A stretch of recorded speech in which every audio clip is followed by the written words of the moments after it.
퇴사 후 불안. 근데 사실 퇴사의 개념이 아닌가? 전역이시잖아요. 저녁이 퇴사죠, 근데. 그런가? 잘 몰라가지고. 몇 년 있으셨어요? 저 총 있었던 거? 저는 7년 9개월. 잘 맞으셔서 있었던 거예요. 잘 맞았어요. 재밌었어요. 일단 축구를 맨날 할 수 있어요. 그게 최고예요, 최고. 최고의 강점. 근데 제 친구들한테 들으면은 이제 선임? 상사한테 좀 더 공을 많이 주고 일부러 골 먹혀주고 한다고 하더라고요. 그래서 재밌으셨던 거 아니에요? 그래서 재밌었나? 어쩐지 저 좀 잘한다고 생각했는데 군대원들 보고 있나? 진실을 말해줘. 저 그거 최근에 느껴요. 벌어들이는 게 줄어들었다기보다는 지출이 엄청 많아졌어요. 저 여기 사무실도 구하시고. 맞아요. 여기 사무실 이제 구한 지 2주? 네, 그래서 아직 막 짐도 다 안 들어왔는데 네. 여기에 이제 고정 비용이 있잖아요. 250만 원 정도. 또 사실 그 비용뿐만 아니라 여기 이제 뭐 인테리어하고 맞아. 꾸미고 집기 넣고 저런 거 컴퓨터 같은 거 사고 하다 보니까 막 돈이 확 나가잖아요. 불안함이 원래는 제로였는데 지금도 뭐 크진 않지만 불안한 마음이 뭔지 알 것 같아요. 이제서야? 이제서야 알 것 같아요. 저는 2022년 8월에 퇴사를 했는데 아직 그냥 매달 불안한데. 파카님은 되게 책도 많이 읽으시고 그대로 이제 실행을 하시잖아요. 저는 솔직히 말하면 그 정도까지는 아니거든요. 난 이걸 해야지? 해서 끝나는 게 좀 많았어가지고 수익화한 지도 사실 1년 됐고 그래가지고 저는 아직 한 달에 막 150 이상 벌어본 적이 없어요. 이걸 하면서. 아 정말요? 그럼 150 벌기 전에는 더 불안하셨겠다. 근데 그때는 이제 제가 아직 본가에 살 때여가지고 내가 굳이 이걸 하지 않아도 뭐 잠 자고 밥 먹을 수 있으니까 괜찮았는데 이제 저도 자취를 좀 비싼 데로 시작을 하면서 하다 보니까 이제 매달 99만 원씩 월세가 나가다 보니까 불안한데 저는 오히려 좋은 것 같아요. 불안하니까 더 많이 하잖아요. 그 나를 이제 벼랑 끝으로. 근데 월세 너무 세다. 월세 99만 원이요? 여기 250이잖아요. 여기는 뭐 저 평수가 넓은 사무실이니까 그런 거고. 근데 방도 있고 이제 코리빙이니까 공용 공간도 많고 그래가지고 사실 사무실 겸용이라고 생각을 합니다. 근데 진짜 월세로 나가니까 이것저것 많이 하긴 하더라고요. 막 원래는 생각만 하고 좀 더 준비해야지 했던 것들을 그냥 이렇게 일단 저질러 보게 되는? 발등에 이제 불똥이 떨어졌으니까. 이 한가득 이제 떨어져 있다. 너 지금 이거 안 하면 다음 달 쫓겨난다. 책에서 본 것들 중에서 공통적으로 성공한 사람들이 한 말 중에 본인을 좀 벼랑 끝으로 몰아세워라 이런 말이 있거든요. 근데 이게 사실 현실적으로는 좀 안 맞잖아요. 자칫 리스크가 너무 크면 그러다 만약에 안 되면 그분들 말대로 몰아세워서 뭐 더 성공해라 이런 말인데 현실에서는 몰아세웠는데 떨어질 수 있는 거잖아요, 그냥. 근데 떨어졌을 때 어떻게 할지도 생각을 좀 해둔 것 같아. 내가 만약에 이걸 했는데 안 돼? 그러면은 취업을 하면 돼. 아니면 나 영상 편집할 줄 아니까 이걸로 외주 많이 하면 돼. 하긴 뭐 떨어진다고 죽는 건 아니니까. 제가 저녁 준비할 때 되게 힘을 얻었던 말 중에 하나가 주원규님 옛날에 신사임당 채널 하실 때 그분이 최악을 생각해도 별로 최악이 아니라는 말을 했었어요. 어느 영상에서 뭐 퇴사를 하건 아니면 뭐 퇴사를 당하건 밖에서 살아갈 때 알바만 해도 사실 먹고 살지 않냐 했잖아요. 뭐 퇴사하면은 월급이 사실 제로일 것 같지만 편의점 알바만 해도 요즘 최저시급도 그래도 엄청 낮은 편은 아니고 맞아. 알바만 해도 먹고 살 수 있어. 최악은 없다는 거지. 다 먹고 살 길은 그래도 있다. 맞아요. 저도 약간 그 생각으로 나온 것 같아요. 내가 만약에 이거 수익화 못하면 알바라도 하지 뭐. 그리고 저는 사실 오히려 돈을 많이 벌어본 적이 없거든요. 회사 다닐 때도 인턴이었으니까 180만 원? 그랬어가지고 오히려 그러니까 불안한 게 디폴트 값? 그리고 조금 부족한 게 디폴트 값? 오히려 마음이 덜 불안할 수도 있겠다. 뭐 내가 이만큼 찍어놨으면 여기로 떨어지면 어떻게 걱정되고 할 텐데. 오히려 근데 그 언저리만 하니까 올라가는 것만 보게 되는 것 같아요. 150 이상으로 벌어본 적이 없다 했잖아요. 150이 최대였고 그것보다 못 번 달이 훨씬 더 많아요, 사실. 그러면 월세 어떻게? 월세 99만 원에. 근데 저는 회사 다닐 때 그때 이제 월급 계속 들어올 때 그때 180만 원 받으면 100만 원씩 저금했어요. 정말요? 되게 알뜰하시구나. 600만 원 이제 있었어가지고 몇 달? 한 3달은 진짜 내가 아무것도 아니고 놀고 먹어도 상관없었으니까 모아놓은 거 좀 쓰면서 내 거 이제 하면서 하니까 좀 괜찮았던 것 같아요. 지금은 이제 큰일 났죠. 이제 몸값이 근데 또 늘어날 거잖아요. 그렇죠? 그리고 일도 요즘 주셨잖아요, 저한테. 같이 많이 벌어보죠. 일 주셔서 감사합니다. 부자의 길로 인도를 하겠습니다. 아직 저도 부자가 아니지만. 믿습니다, 리치파카. 가자, 경제적 자유로 가자. 아직 많이 어리시잖아요. 많이? 많이? 많이는 아닌가요?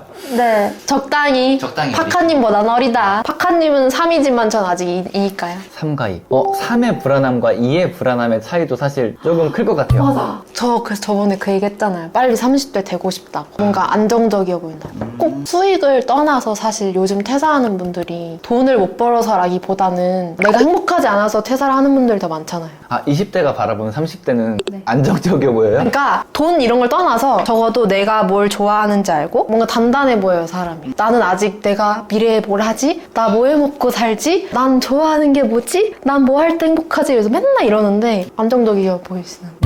근데 30살에 사람들이 공통적으로 생각하는 게 있대요. 아직 30이 안 되셨잖아요. 네. 30이 되면 또 불안해. 좀, 나 이제 어른이다. 좀 갖췄다 이럴 것 같잖아요. 30 되면 공통적으로 사람들이 하는 생각이 나 왜 이렇게 애지? 큰 차이가 없는 거예요. 근데 저는 이제 30 초반? 이제 중반인가? 33이면? 만. 초반이죠? 네.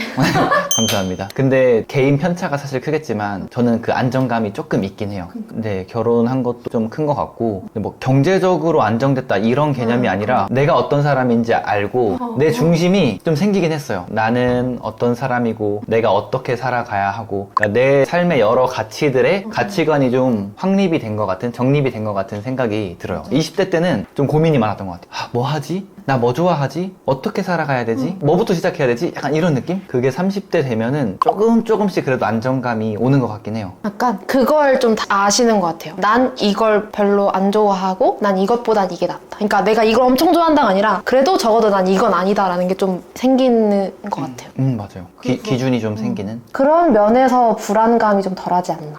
맞아요. 전 돈도 불안하고 내 자신에 대해서도 불안하고 불안한 거 투성인데. 그럼 최근에서야 불안하다고 하셨잖아요. 불안을 해소하기 위해서 어떤 걸 하세요? 며칠 전에 그 불안을 처음 느꼈던 이유가 월세를 냈어요. 월세 일부 내고 그리고 여기서 제가 꾸리려고 하는 것들을 생각해 보니까 사람을 좀 써야 되잖아요. 그래서 인건비가 나가다 보니까 지출이 정말 엄청나게 늘은 거예요. 그때 조금 느꼈어요. 열심히 하겠는데? 열심히 안 하면 큰일 나겠는데? 이런 불안감을 조금 느꼈고 근데 아내랑 그런 얘기를 했어요. 이 과정이 이 시간이 지나면 한 단계 올라갈 게 보이는 거예요. 지금은 힘들고 불안하고 이런 것들은 그냥 당연한 거. 지금 마음 편하면 오히려 이상한 거잖아요. 그래서 그냥 감내해야 할 불안함인가? 이렇게 생각하고 할 일 하고 있죠. 근데 얘기할 때마다 느끼지만 진짜 현명하신 아내를 두시지 않았나. 저 현명하다고 듣지 않았어요? 퇴사를 했거나 퇴사를 준비하고 있는 사람들이 이것만큼은 배워두면 좋겠다 했어요. 저는 SNS. 지금 전인턴님도 그러한 기회들 우리가 만나서 뭔가를 하는 것도 또 기회잖아요. 근데 우리의 연결고리가 사실 SNS 그리고 뭐 영상 편집이라는 본인의 그 무기잖아요. SNS가 그 매개체가 되는 것 같아요. 뭐 도파민 중독이라고 해서 요즘 이제 SNS 하면 안 된다라고 이렇게 뭐 미디어에서 많이 보여주는 것 같은데 근데 그건 어떻게 활용하기에 따라서 다른 것 같아요. 내가 SNS 보면서 내 삶에 지장이 있을 정도로 시간을 낭비하고 하면 당연히 문제인 거고 우리처럼 SNS의 순기능을 활용해서 나를 알리고 내가 어떤 일들을 하고 어떠한 가치관으로 나아가고 있는지 이런 것들을 세상에 알리잖아요. 그럼 또 기회가 오는 거고 많이 오죠. 저도 SNS 통해서 연락 오는 것들이 되게 많거든요. 모든 기회들이 다 SNS 통해서 오는 것 같아요. 슈스다, 슈스. 슈스가 뭐예요? 진짜로요? 슈퍼스타. 슈스. 제가 그런 부분에 좀 많이 약해요. 줄임말. 신조어. 그래서 중대장 할 때는 뭐 공부도 하고 했어요. 신조어 검색해가지고. 조금 딴 얘기인데 파카님 맨날 그러잖아요. 사람들이 저를 제 나이보다 많게 보더라고요. 항상 얘기하잖아요. 이유가 있어요. 뒤처진다? 아니요. 뒤처지는 게 아니라 언어가 어른스럽다. 언어가 어른스럽다. 좋게 말하면 그거고 조금 나쁘게 말하면 조금 뒤처진다. 뒤처지진 않아요. 따라오지 못한다. 따라갈 생각이 없다. 그게 더 세게 다가오는데요? 리치파카는 아저씨다.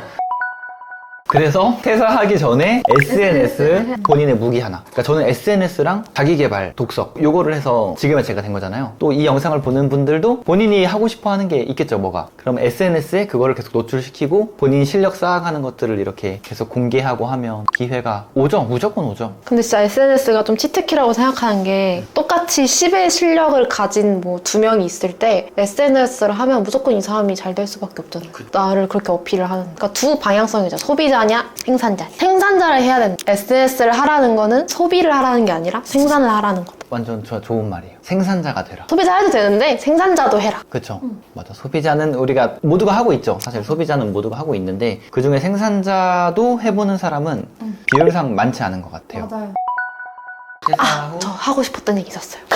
왜 불안했냐면 그거 같아. 지금 내 상황을, 그러니까 내가 갖고 있는 불안이나 불행은 다른 사람이랑 비교할 때 완성이 돼요. 그때 제일 불안했던 게 뭐냐면 나랑 비슷하게 시작했거나 나보다 늦게 시작한 사람이 저보다 이제 훨씬 더 높이 있고 하는 걸 보니까 내가 잘못하고 있나 하면서 그제서야 불안하고 불행하더라고. 모든 불행의 시작은 비교를 했어요. 아니 SNS 단점 어쩔 수 맞아요. 없는데 내가 비교하지 말아야지라고 해도 계속 보이잖아. 계속 보이고 그리고 심지어 계속 숫자로 이렇게 나타나니까 그쵸. 너무 잘 느껴지고. 표현이 그냥 숫자로 되니까 비교에 대한 명언. 제가 약간 명언 좋아해서 네.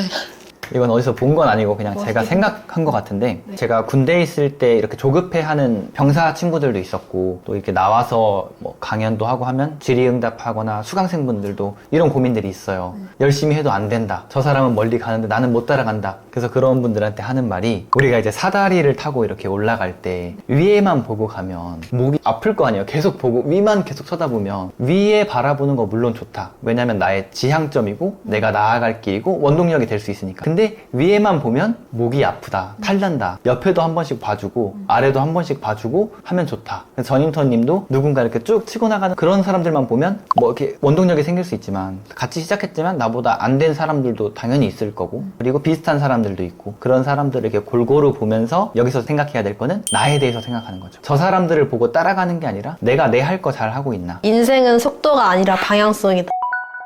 지금 잘 가고 있네요, 그럼 방향. 이게 20대 문제입니다. 모르겠어요. 내가 성장하고 있는 거 알겠는데 이게 맞는 방향인가를 모르겠어요. 이게 20대인가 봐요. 30대는 어떻죠? 그 위는 어떤가요? 무릎이 아픈가요? 그 정도까지는 아닌데 30대가 오히려 조금 더 불안할 수도 있는 게 그 격차가 커져요. 그러니까 친구들 사이에서도 20대에는 사실 엄청나게 큰 차이라고 하면은 뭐 취업 잘 했고 조금 못했고 요 차이이지 않나요? 근데 30대가 되면은 이제 결혼하는 친구, 애 낳는 친구 이런 친구들이 생기고 직장도 이제 이직 뭐 한 번, 두 번 혹은 본인 사업하는 친구 이게 되게 다양해지면서 격차가 엄청 커져요. 그리고 예를 들어서 사업을 정말 일찍 시작했는데 잘된 친구는 30대 초반에 정말 많은 걸 이룬 친구가 있고 또 반대로 아직도 그 취업이 잘 안 돼서 좀 이렇게 고민하는 친구도 있고 그 격차가 엄청 커져요. 그래서 아까 말한 그게 중요한 것 같아요. 비교하지 않는 거.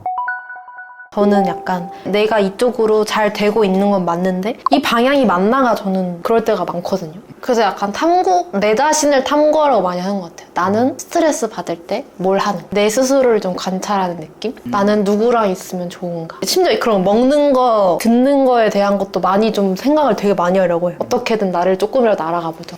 나를 찾는 시간인 그게 30대에 조금 더 찾아진다. 는 아니겠죠? 조금 더 찾아지긴 하는 것 같아요.